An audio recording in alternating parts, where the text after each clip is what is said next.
For Chapter 2, in the fourth part of that chapter, chromaticity coordinates.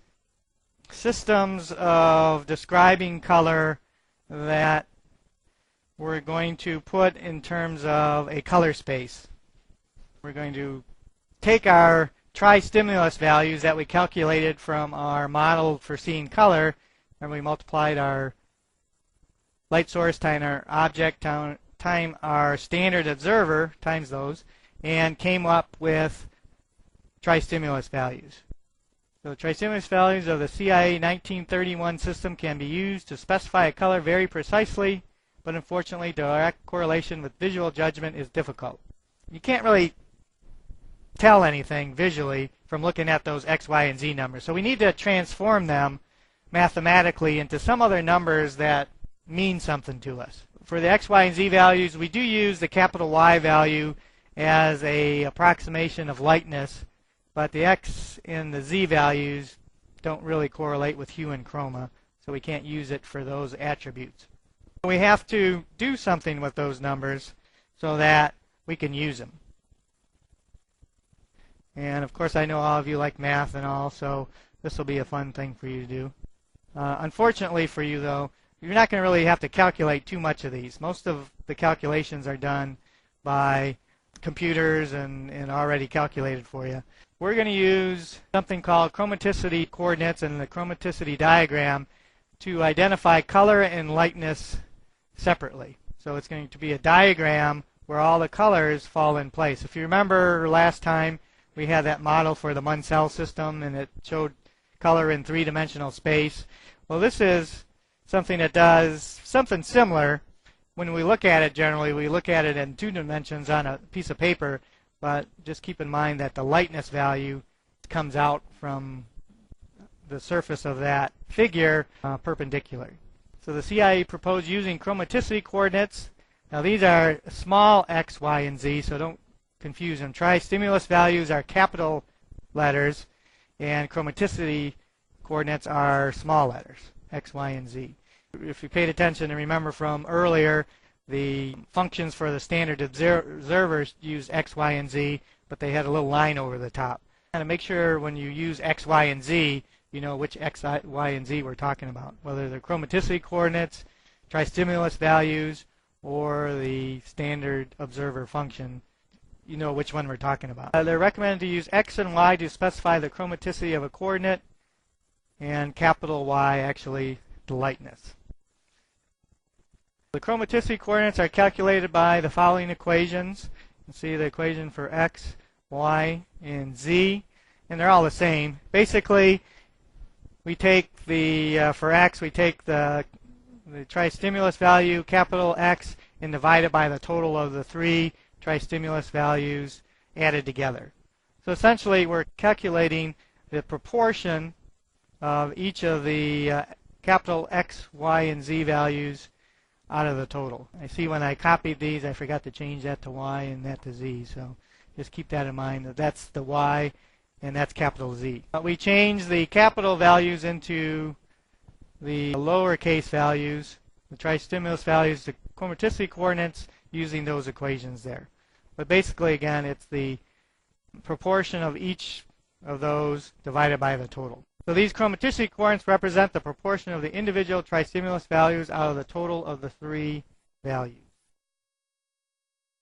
We can have a graphical and visual representation chromaticity diagram, and we use the small x and the small y as the axes.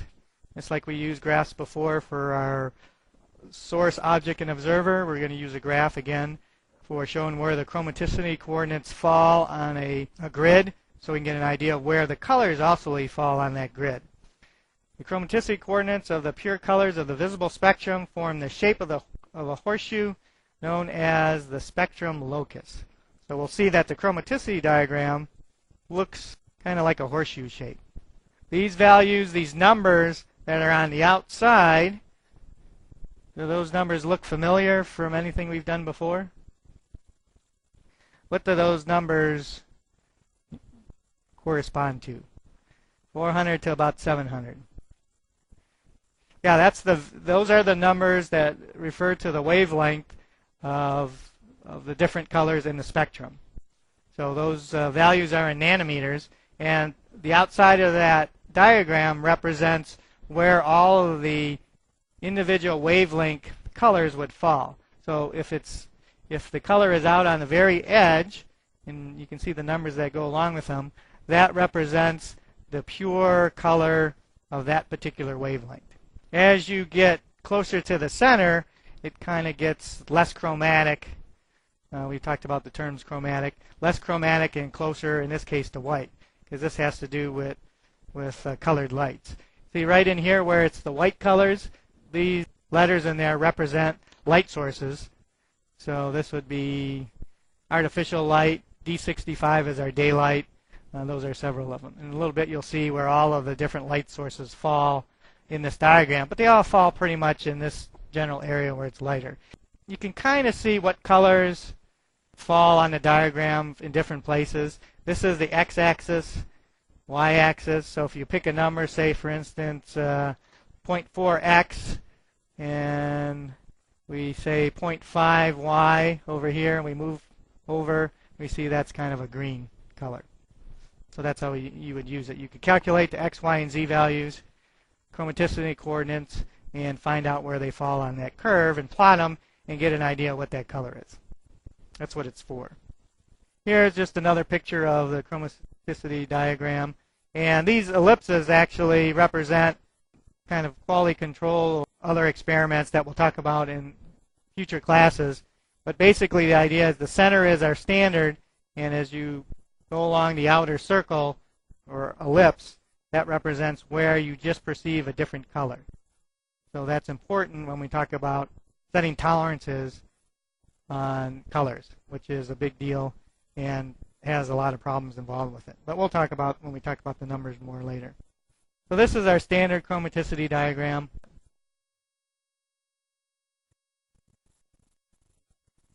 And the book doesn't like the chromaticity diagram to represent the actual colors, or at least the author does. And the dimension of lightness is not shown, so it doesn't involve that. So it's not a great representation of what colors look like, but it gives you an idea of how they are related to each other somewhat. There's also no black or gray or brown on it, so that's not realistic. And the author says you should tear up your chromaticity diagrams, and he thinks it's no good, so that's a picture he puts in the book. But it's used somewhat. It's not used a huge amount in industry, but it's used for kind of giving you an idea of where the numbers came from and how they evolved into the numbers that we use for color matching and for describing colors in industry now. This diagram, and see where the standard light sources fall. They fall in this kind of line like that. Goes from very, very high temperature light sources that are very bluish white to more redder ones as you go that way. D65, artificial light, those are the two main ones that we use for when we do determinations. Those are actual light sources. In our lab, D65, artificial light, and a fluorescent light. The fluorescent one's not on there, I don't think. But that's where they fall in the diagram. From that diagram, we can calculate some things, and what they're called are the Helmholtz coordinates. This is one method for specifying and identifying a color more easily. We specify the dominant wavelength and the purity. Those are kind of, but not exactly, analogous to our hue and chroma. The dominant wavelength is similar to the hue, and the purity is similar to the chroma. So the farther it is out towards that edge of the diagram where the pure wavelength colors are, that's higher purity or a higher chroma. And where it happens to fall is where the hue is. The hue that is associated with that wavelength of color. This method results in better correlation between numerical values and visual observations than does tristimulus values or the capital X, Y, and Z. It's one of the first ways of making a diagram so that we can see where colors fall and use it to describe colors. The dominant wavelength is defined as the wavelength which corresponds to an additive mixture of the colors sought. We talked about additive mixing a little bit earlier. It identifies the hue of the pure color point is the wavelength in the spectrum whose chromaticity is on the same straight line as the sample in the illuminant. So when we find this, we'll actually just do it geometrically, I guess you'd say, where we draw a line and then see where it ends up. And there's something called a complementary dominant wavelength is used if the dominant wavelength falls on the purple line, which means it goes towards the purple end of the spectrum, and there's no purple and there's no wavelengths in that spectrum for purple, so it's undefined basically. But it's not something we use too often. Purity is the percentage contribution of the pure color in the mixture. We basically find out a number from 0 to 1, 1 being the most pure, 100% pure color, that point where the sample we're talking about would fall right on the line where the wavelengths are. 0 purity would be right at the light source.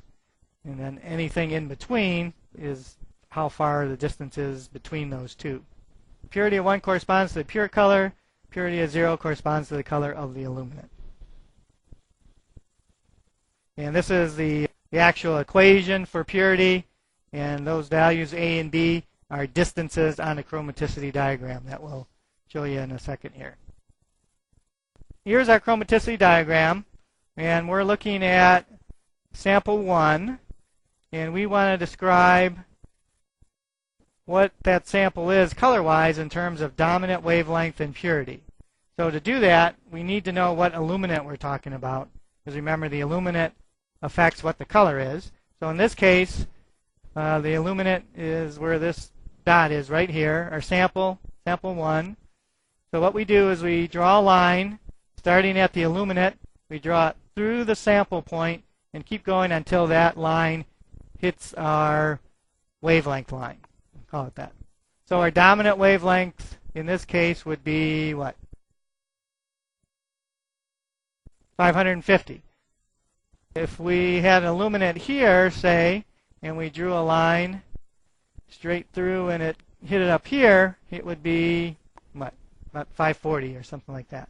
So you can see if we change the illuminant, we change what the dominant wavelength is. But that's all you have to do to figure out the dominant wavelength. The purity for that particular sample is if you measure the distance between the illuminant and the sample and the wavelength line, they're equal. If both of those are equal, then our purity would be what? If it's halfway in between and we wanted to put it in terms of decimals, what would that distance be here? 0.5. So if it's A is 0.5 and B is 0.5, it would be 0.5 divided by 1, or come out to be 0.5. If it was, the sample was this direction, A would be smaller or bigger than B? Smaller, all right, there we go, smaller. Yeah, if it's on this way, this is smaller, so our purity would be lower than 0.5. If our sample was up there, A would be, in terms of B, would be larger than B, right? So then our purity would be greater than 0.5 or greater than 50%. The closer the sample is to this line here, the higher the purity. You could, if you want to take a ruler and measure the distances there, or do it by fractions, however you want to do it. This picture also, sample number 2 is over towards this way. So when we draw our line through sample number 2, we come to this area on the bottom where there's no wavelength numbers. So that is undefined. So what we have to do then is go in the opposite direction and follow that dotted line. And we see that the complementary dominant wavelength is up here, which would be about 490, say 495. So you have to kind of interpolate in between the numbers that are up there. But that's how you calculate it. You just draw a line from the illuminant through the sample and see where it intersects the outside of the line there. So this just says it in words how we do it.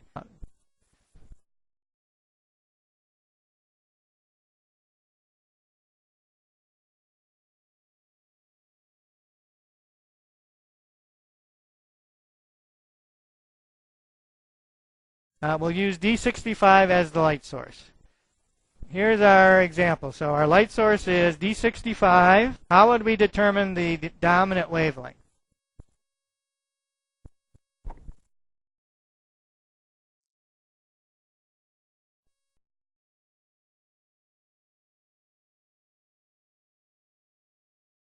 So what do we do to find the dominant wavelength here? We start here, we draw a line through that, and we go up that way, right? And where it intersects, that's where our dominant wavelength is. About 530, and you could argue a little bit one way or another what exactly that is. But that's how you do it, right? You just draw that line from here through the sample where it intersects with the line, and that's where it is. Piece of cake, right?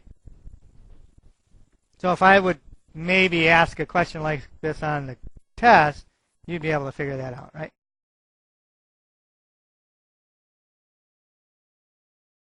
Purity. How do you figure out the purity?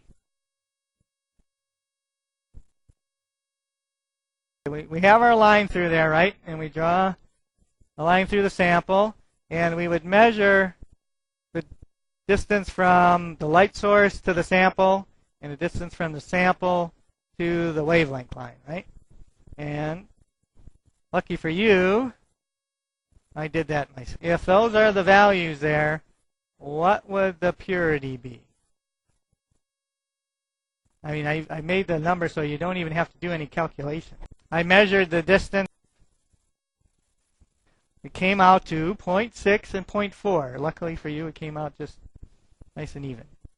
If A is 0.6 and B is 0.4, what would the purity be? It's A over A plus B. So the purity would be A? I mean, the purity would be 1? Is that what you're saying? It's A over A plus B. A plus B is 1, yeah. So if it's A over 1, what would the total be? 0.6, right? Right? Anything divided by 1 is itself? You guys know that much, don't you? See, there's the big time equation there to calculate it. A divided by A plus B, 0.6 divided by 1 essentially, and you get 0.6. That's why I use that number. That's all you have to do to figure out the purity.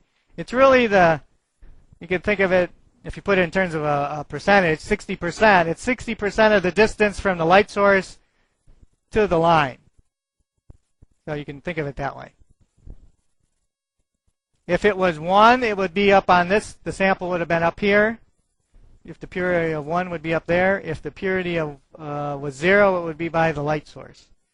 Like I mentioned in our example before, if it was exactly halfway in between, the purity would be 0.5. If it was 3/4 of the way up here, what would the purity be? 75. Yeah, it's not, there's no trick involved. That's all it is. That's all you have to do to figure it out. So that's how you can figure out those two values on a chromaticity diagram that correlate somewhat, not perfectly, but somewhat with our terms that we mentioned of hue and chroma. Lightness, if we were going to look at different lightnesses, the lightnesses would come out in this direction. So it would be like these horseshoe shapes. There is a bunch of them stacked on top of each other coming out this way. And each one of them would be a little bit lighter than the one underneath it. But you can't show that very well in three-dimensional space on a two-dimensional drawing. But that's how that works. So the third dimension comes out, and they would stack up on top of each other. We can look at chromaticity diagrams in terms of how they're used and where the gamut of colors would fall in different applications. So if we were looking at the colors that you can get from a TV screen, we call them RGB coordinates, but they would fall in between this triangle here. That would be all the colors that you can get on your TV screen. So you can see there's colors outside of that. You just can't, it's incapable of, on a TV, to get those particular colors. We can use that to see remember what the term is for all the colors that you can make from a certain system we talked about primaries? Gamut? That's what it's called. Remember, the primaries would be the individual, say R, red, green, and blue. The gamut would be all these colors that fall within that triangle that you can make with those three. Printing. See, this one's a little bit different than the TV screen. Typical CMYK colors available in CIA color space and where they would fall in terms of the chromaticity diagram. That's CMY, cyan, magenta, yellow. K is probably black. I'm not sure what K is. But you can see that's a different shape and a different amount of colors than we had with the TV screen.